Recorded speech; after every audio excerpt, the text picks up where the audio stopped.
আসসালামু আলাইকুম, আমি নুসরাত তানিশা, নবাগত চিত্রনায়িকা। এখনই গালে একটা কিস করো।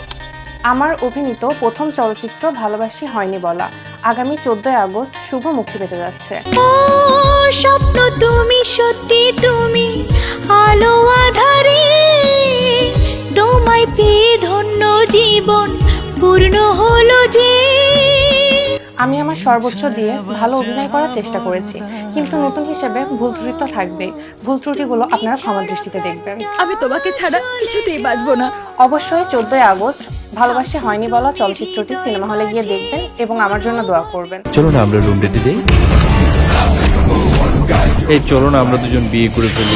মেয়েটাকে একদিন আমাদের বাসে নিয়ে এই ছবিটা কার? তুমি কি আমার বাবাকে ঠকিয়েছো? চলচ্চিত্রটি পরিচালনা করেছেন মোহাম্মদ আবুল কাশেম মণ্ডল। ও প্রিয়া, ও প্রিয়া, ভালোবাসি তোমাকে হয়নি বলা।